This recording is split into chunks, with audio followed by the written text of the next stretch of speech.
Welcome to the Three Martini Lunch. Grab a stool next to Greg Corombos of Radio America and Jim Garrity of National Review. Three Martinis coming up. So glad you're with us for the Tuesday edition of the Three Martini Lunch. Again, a lot to talk about today. And by the way, if you haven't subscribed yet to the Three Martini Lunch, please do so wherever you get your podcasts and on YouTube. Lots of exciting stuff happening on YouTube and more exciting stuff to come, hopefully soon. Jim, your Morning Jolt today was chock full of relevant, critical, important news about the fight between Israel and Iran, whether we should get involved, how much we should get involved, what happens if and when this regime topples, and so forth. A lot to get to, related mostly, though, to the U.S. role in what happens immediately next in Iran. We'll also be taking a look at the cabinet official who we talked about last week, DNI Director Tulsi Gabbard. It's starting to make a little more sense why she was making that video about Hiroshima and immediate annihilation from nuclear weapons and so forth. And Karen Bass, we can't forget about you. So we're going to talk about you in the Crazy Martini, where you're taking up residence. But before we get to all of that, and specifically how President Trump is approaching the next few days here in terms of what's next with Iran, let's talk about a great new sponsor, Caldera Lab, because most skincare products aren't made for men. And when they are, they're usually not great. They're overly complicated. They're packed with questionable ingredients, or they just don't deliver. But Caldera Lab's high-performance skincare is made just for men. It's simple, it's effective, and it's backed by science. Caldera Lab offers an award-winning serum with 27 botanicals and powerful antioxidants to protect your skin against daily stressors. The eye serum targets those dark circles and puffiness under your eyes, and your tired eyes will be attacked with peptides and adaptogens. The base layer is a lightweight moisturizer with plant stem cells and snow mushroom for deep hydration and a matte finish. Yeah, they got a lot of different products. I've actually tried the cleanser, and I think it did a pretty good job.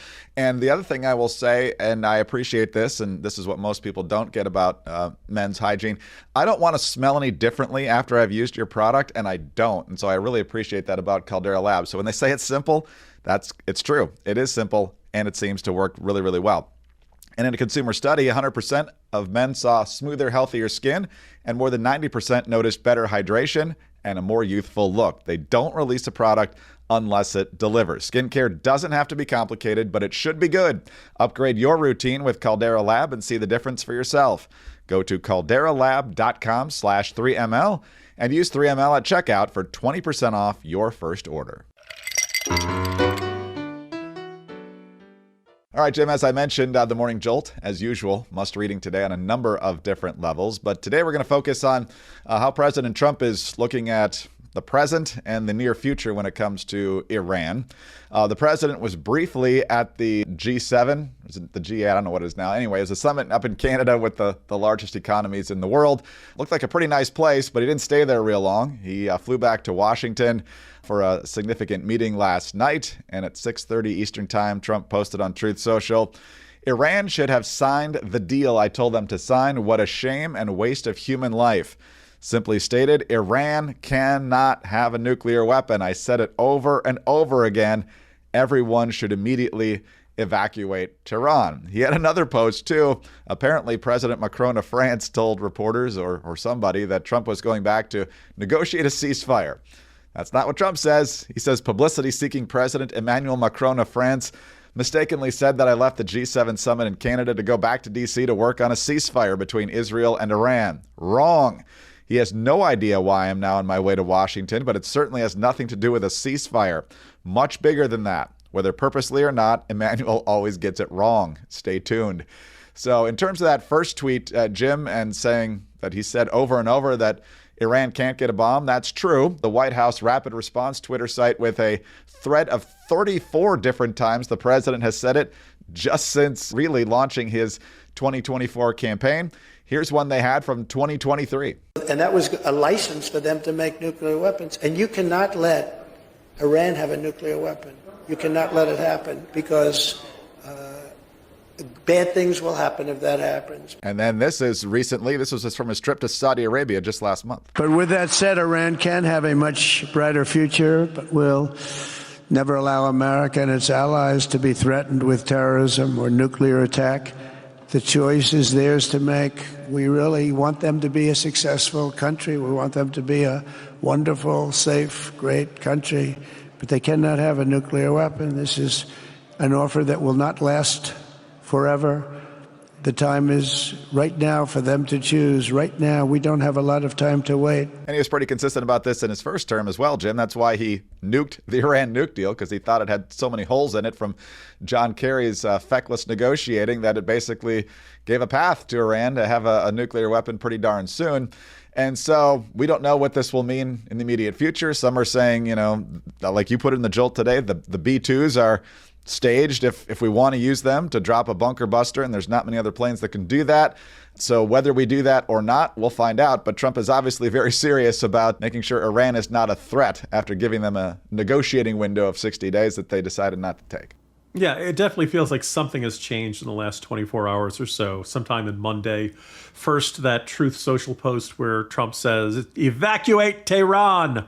Now, there are 10 million people in Tehran, so that's going to be challenging. But apparently it sounds like quite a few Iranians took that very seriously. And when the commander-in-chief of the U.S. Armed Forces says that a capital city of a hostile foreign power should be evacuated, well, you can't really assume that he's bluffing, now can you? And if you do think that Trump is bluffing and he would never take anything so provocative, I should note, Greg, that Qasem Soleimani was not available for comment. And the second is coming back from the G7 meeting. Trump eventually did sign on to a modified version of the joint statement they had put out there. But certainly when the president's schedule changes very quickly, and it's not so, not too hard to figure out that it does have something to do with the ongoing war in the Middle East. I think it's time we start referring to this as the Israeli-Iranian war or the Iranian-Israeli war, because this is not just a routine exchange of artillery or ballistic missiles. This is, all-out war between the two countries, special operations forces, the whole nine yards.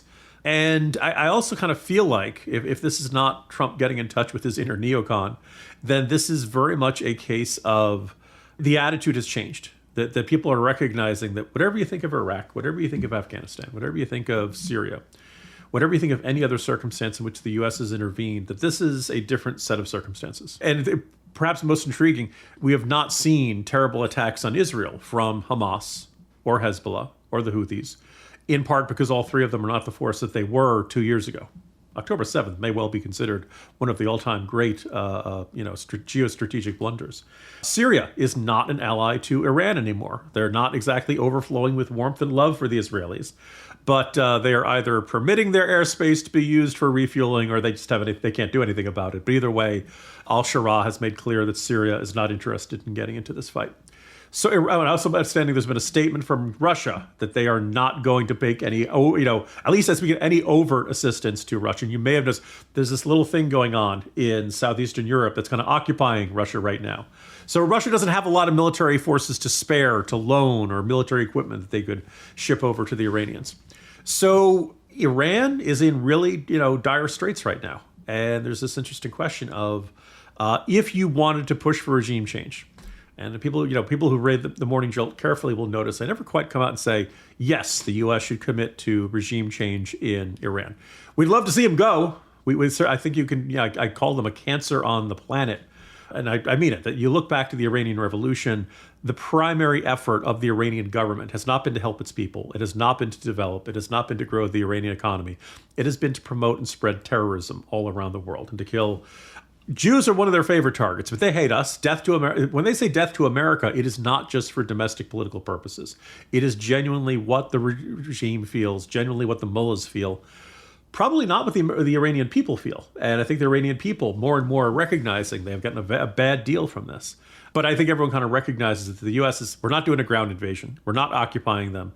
This has to be some sort of internal toppling of the regime that we might be able to help out in one form or another. So I don't know what the president's going to do. I think no one knows what the president is going to do other than the president himself, and maybe he hasn't decided yet. I do think that as you said, the pieces are in place. If the president decided, you know what, we're going to take out all of the Iranian sites, we're going to use the bunker busters that the Israelis don't have, and we're going to finally remove the Iranian nuclear program once and for all, or at least set it all the way back to square one.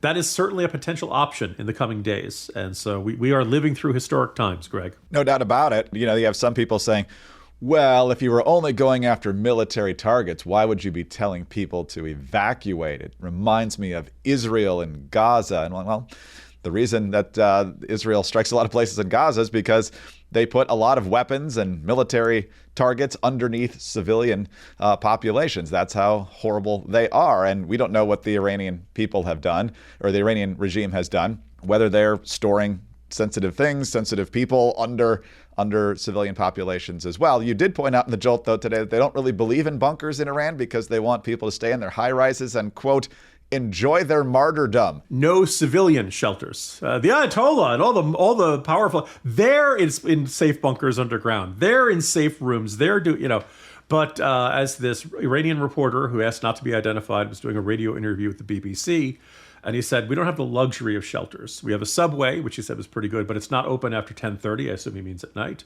Otherwise, you can go to the basement of your own building, which the ruling establishment since the beginning of the revolution has never thought about the shelters, because there is a culture which is the culture of martyrdom.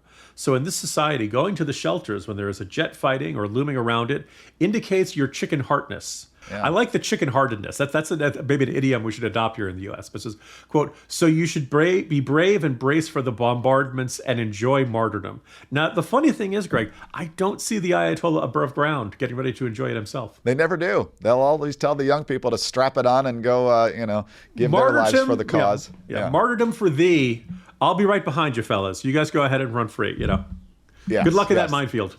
The leaders are always cowering, and eventually Israel seems to find them too. Another top military official taken out last night, only 4 days on the job since he replaced the first guy who had that job and was taken out. So they're lasting longer than some Hezbollah leaders did last year, but that's not exactly a high bar to clear. That is, I believe, 4/10 of a Scaramucci. Scaramucci was 11 days. So, next up, bring in the Spinal Tap drummer. Let's go. Hey, you're not going to spend a lot of time decorating your office. Don't worry, just, Much more on Iran in just a moment, and Tulsi Gabbard's role or lack of a role in U.S. policy right now. But in the meantime, if in today's fast-moving world, your team needs to stay connected to your customers without missed messages, communication silos, or just slow phone systems, a flexible and efficient business phone system isn't just nice to have, it is essential to succeed. The solution for you is OpenPhone. OpenPhone is the #1 business phone system that streamlines and scales your customer communications. It works through an app on your phone or computer, so there's no more carrying around 2 phones or having to use a landline. With OpenPhone, your team can share one number and collaborate on customer calls and texts like a shared inbox. That way, any teammate can pick up right where the last person left off, keeping response times faster than ever. OpenPhone is now offering 3 Martini Lunch listeners 20% off your first 6 months at openphone.com/3ml. That's OPENPHONE.com/3ml. And if you have existing numbers with another service, OpenPhone will port them over at no extra charge. OpenPhone, no missed calls, no missed customers. All right, Jim, let's keep talking about Iran and the Trump administration, because there was a very curious piece of information in the Morning Jolt today. It originates from Axios, and it talks about a critical meeting that happened early last week. It says President Trump and his entire top foreign policy team huddled in Camp David for hours on Sunday. I believe that's last Sunday. Not Father's Day, the week before, to discuss U.S. strategy on the Iran nuclear crisis and the war in Gaza. 2 U.S. officials and another source with knowledge tell Axios. The meeting on Iran and Gaza was attended by Trump, Vice President Vance, Secretary of State Marco Rubio, Secretary of Defense Pete Hegseth, Chief of Staff Susie Wiles, Special Envoy Steve Witkoff, CIA Director John Ratcliffe, and other senior officials. Trump said Monday that generals and admirals also attended the meetings, but declined to say what was discussed. But then comes the curious correction. Editor's note, this story has been corrected to reflect that Tulsi Gabbard, Director of National Intelligence, did not attend the meeting. And so this got back to reporters aboard Air Force One yesterday, as President Trump, I believe, was flying back to Washington from Canada. So he got asked the question about Gabbard, and check out this response. You don't believe Iran should be able to have a nuclear weapon, but how close do you personally think that they were to getting one? Because Tulsi Gabbard testified in March that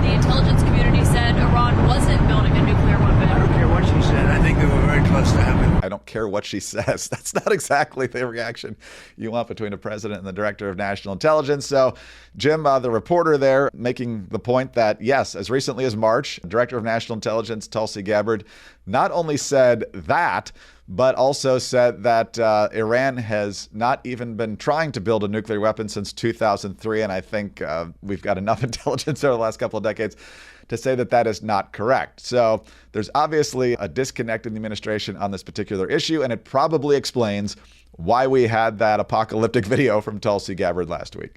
Yeah. So, I mean, looking back, I was just in December, right after she was announced as Trump's selection to be the next director of national intelligence. I wrote a column for the Post saying she is going to hate the job. Now, mostly what I was pointing out there was the fact that the DNI does not have budgetary authority over most of the intelligence community. And in fact, most of the most well-known organizations in the intelligence community actually directly report to somebody else. The Department of Justice reports to the Attorney General. All of the Pentagon's intelligence organizations, the DIA, report to the Secretary of Defense. And National Security Agency is actually part of the Department of Defense. So they report to HEGSAF. So DNI is a very important sounding job. It's supposed to be coordinating the intelligence, supposed to be avoiding the stovepiping. I know there are some Republicans who think that the job has proven to be a failure and we shouldn't have it. I think on paper, what it's supposed to do is an important task. I think it's been very hard to get it to work in reality. But I just figured if Tulsi Gabbard was just not going to like it, this was a job with a lot of responsibility and not much power, and she was going to get frustrated by it. Well, here it is mid-June, Greg, and the president has just announced to the world, I don't care what you said. Now, when your primary task is to, it's not, not quite the national security advisor job, but she gets to sit in on the president's daily briefing. Her team is reviewing and putting out the presidential daily briefing. It's mostly the intelligence is gathered by the Central Intelligence Agency. That's not great when the boss says he doesn't care what you have to say. That generally is not the sort of thing. But as for her absence from this meeting, I had said she wasn't invited, and somebody pointed out the fact that she was not in attendance doesn't mean she wasn't invited. We don't know that people said, well, what if she was by, some sort of secure video conference or something? You figure if that was the case, they might have mentioned that in the correction. When you say she did not attend, I take that to mean she is not at the meeting, not that she did not attend in person. And as you know, it sounds like the entire national security team is there, but not her. And you kind of figure, when we now know that this meeting was heavily about the Iran attack, or the Israel and Iran, and we knew the attack on Iran was days away. Why was she not there? Look, people have been speculating from the frequency with which she repeats stuff from Russia Today and various other ones. How much does the rest of the national security team trust her? Would they want her to be at a meeting where a impending Israeli strike on Iran is discussed? Remember, this happens on a Sunday. On Tuesday, we get the social media video, which says we are closer to a nuclear war than ever before. Very hard to believe that in light of the Cuban Missile Crisis and several near misses we had back in the 1980s. But at the time, it was very odd. I also went back and I looked. It was never released on the official DNI account. It's never on the official DNI website. It only went out on Tulsi Gabbard's social media platforms. Now, I don't want to say, oh, this is her going rogue, but I think maybe she wanted to send a signal that she was not on board with what she probably eventually learned was in the works. And I think this is, it's a very different message from everybody else. Maybe she's protesting the fact that she wasn't at this meeting. Maybe she's protesting and my colleague Dan McLaughlin speculated, maybe she didn't want to be at that meeting. Maybe she didn't want to be able to keep her hands free from people saying, oh, you were part of the planning and you were in on this from the beginning or something like that. As for her testimony in March, she's emphasizing this is from the intelligence community. I wonder if that really is a consensus view in the intelligence community, or whether, because it's not saying Iran is not building a nuclear weapon. Very tough to buy that, but okay, maybe it depends on, to be Clintonian, how do you define a nuclear weapon? Supreme Leader Khamenei has not authorized a nuclear weapons program that he suspended in 2003. So you're really saying they haven't been working on a nuclear weapon in the last 20 years? Are we getting very technical and in our definitions here? Because just last week, General Eller Kurilla, commander of U.S. Central Command, testifying for the U.S. Senate Armed Services Committee, he says, look, should the Iranian regime decide to sprint to a nuclear weapon, it is estimated that current stockpiles and the available centrifuges across several enrichment plants are sufficient to produce its first 25 kilograms of weapons-grade material in roughly 1 week, and enough for up to 10 nuclear weapons in 3 weeks. Now, earlier in the week, Greg, we talked about how small a country Israel is and how 10 nuclear weapons, you could destroy that country. You could do one in all the major cities, and there'd just be, between that and the radiation, there wouldn't be much of an Israel left. That's a very different message from what Gabbard is telling Congress in March. What happened? Did we suddenly find whole new evidence? Netanyahu, in his interview with Bret Baier, was emphasizing, no, we knew that they were trying to do this, that they were months away. It was definitely less than a year. I hope she's not putting her personal spin on what she's getting from the intelligence community. I don't know that. I don't. It's just very strange for her to be saying, no effort to make a nuclear weapon in 20 years, whereas the Israelis was assuming the same information. Maybe the Israelis have a really good spying. They certainly seem to have a really good spy operation inside Iran. But Netanyahu says they're sharing it with us, and we're looking at the same stuff, and we're saying no effort in 20 years. Something does not add up here. So I hope we get to the bottom of this. It certainly is strange. I think if you're the DNI and the president goes on the television cameras and says, yeah, I don't care what she says, she can choose to stay in that job. But I don't know how many people would really be happy to be in a job where the president has announced they don't care about your opinion. Yeah, that's not encouraging. I would say two things also based on what you said, Jim. First of all, I've watched enough episodes of 24 to know that just because something's not authorized doesn't mean it's not happening. Happened a lot. And also, in some of these cases, you could say, Israel's hyping this up worse than it could be because, they want to confront Iran or something like that. So you look at people who are admitting against their interest in some ways. And the UN, who does not want this to happen, and they just put out the statement, don't attack nuclear facilities, please. Their own intelligence, the IAEA, their own lack of access granted in certain areas by the Iranians over the years and so forth, they have admitted as much that, plenty of enrichment is going on here. It's increasing. It's getting to the point where it could potentially be weaponized in short order. And so I don't think the UN would be interested in admitting that if it weren't the case. So it's very curious as to why the official U.S. Intelligence Committee position is that. So it is indeed, Greg. Just one last thing to add to this segment, because this is almost literally breaking news as we're having this conversation. President Trump has returned to Truth Social to say, and I'm quoting and reading directly here, "We know exactly where the so-called supreme leader is hiding. He is an easy target, but is safe there. We are not going to take him out, parentheses, kill, exclamation point, but at least not for now. We don't want missiles shot at civilians or American soldiers. Our patience is wearing thin. Thank you for your attention to this matter," unquote. I am not making up any of that. So the president has spoken and let us know that the term "take him out" means kill. That you're not going out to dinner. You're not going on a date. Just in case there's any miscommunication, President Trump wants Khamenei to know the objective is to kill him if he, or at least that option is on the table. One other last thing, Greg, and this was something that was reported. I don't know if it's, 100% accurate, but I will say that it does seem plausible. There's a report saying that Khamenei has been removed, the Supreme Ayatollah has been removed from making key decisions, quote, due to his poor mental state, and military commanders are hiding the reality of the war from him in order to manage his mental state. So for any American not understanding that second part, it's just the Biden administration. It's the way things work with Biden. But that first part of that statement, Greg, I looked at that. I was like, so the Iranian military commanders recognize that their leader is in a poor mental state and have decided that he's not going to make decisions anymore. Biden cabinet, what's your excuse? If the Iranians can do it, 25th Amendment is just sitting there, right there. What are you doing? So basically, Khamenei's just wandering around muttering in Farsi the equivalent of "no joke" and "I'm serious." And come on, man. Let me be clear. Yes. No, actually, I understand the last statement posted on the Khamenei account on Twitter or X is don't. That part is made up, folks. That part, I know the news is so absurd, it's hard to tell when we're joking. That part I made up, the Trump statement, "take him out, parentheses, kill, exclamation point, and parentheses." That part was true. Telling someone you could do it at any time when they've already taken out basically your whole team has got to be a little unnerving. All right, well, let's talk about finding a good doctor. For most of the national security team in Iran, it's way too late for that. But for you, no excuses. You're not too busy. It may or may not go away on its own, but go see a doctor and make sure you're fine for sure. But you don't want to take a tremendous amount of time finding the doctor or waiting on hold for an appointment.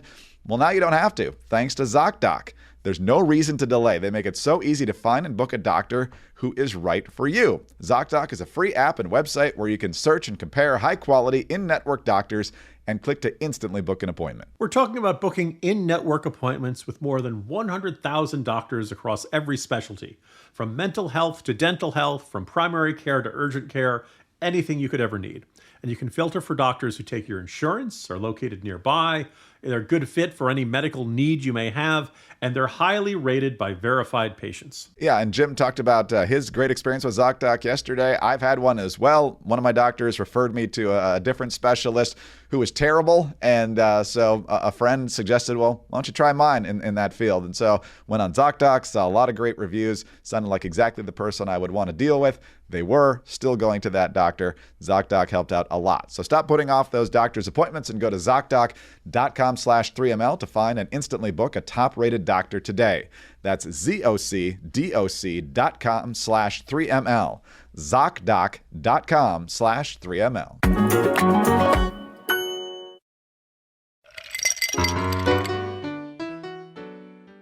All right, Jim, let's close in the crazy martini as we usually do. And for that, we'll put Iran and Israel on the back burner for the moment, although I guess Tulsi Gabbard not being at the meeting is certainly a bit crazy. But let's talk about Karen Bass again, because Karen Bass is doing that thing she always does, trying to blur the lines between legal and illegal immigration. And so she was doing an interview with KCAL News in Los Angeles and probably admitted a little bit more than she wanted to here. I don't think the president understands that there are entire sectors of our economy that could not function without immigrant labor. We have 4,000 independent businesses in the fashion district, and the fashion district, as described by the owners and operators, is a ghost town. We and the president have no trouble with legal immigrants doing the hard work necessary to make Los Angeles function well economically, but when you're talking about cutting costs and that sort of thing, like we hear all the time with, agricultural workers and everything else, Karen Bass is basically saying here, we can't afford to do it if we do everything on the up and up. Greg, what can ICE do to a legal immigrant? Legal with an L. Nothing. Right? Like, show me who you are. You're an American citizen. Okay, never mind. Go about your day. Good luck. Have a good day, citizen. That's the way it is. That is. Or, oh, you got a green card? Let me see. Okay, you're cool. What makes Karen Bass a strong candidate to be the person we name the crazy martini after is the degree to which, besides not being the sharpest knife in the drawer, the degree to which she says the quiet part out loud, in which, she keeps saying immigrant. But again, nobody's got any problem with legal immigrants, starting businesses, working in businesses, anything like that. She's saying, look, entire sectors of the Los Angeles economy would collapse without, parentheses, I'm turning to the president, parentheses, illegal immigrant labor. Greg, why do people hire illegal immigrants? To save money on labor. You can't. What are they going to do? File a complaint that you're not paying minimum wage? What are they going to do? Sue you in court? They don't have any rights because they're in the country illegally. They're afraid to go to the legal system because they're afraid they're going to get deported, right? So we have a portion of the labor force that effectively has no rights and can be exploited. And you see in a bunch of these cases, these businesses, not every last one of them, but certainly plenty of them, they're working longer hours than they should with fewer breaks than they're legally supposed to be getting under labor law. They're not getting paid what they should. They're in unsafe working conditions. I think might have been Rod Dreyer who wrote something about I think it was a Chinese restaurant or something like that. And the Chinese restaurant on its menu had very proudly said, no MSG. Now, I don't care whether you like MSG or you don't like MSNBC, but apparently it turns out MSG was all throughout all their food. And they were falsely advertising that their stuff was. And I think, by the way, once you as a business get used to breaking the law, I think it gets easier to start breaking the law the next time. If we've decided, as we largely have for the last 30 to 40 years, well, we have immigration laws in the books, but we're not really going to enforce them.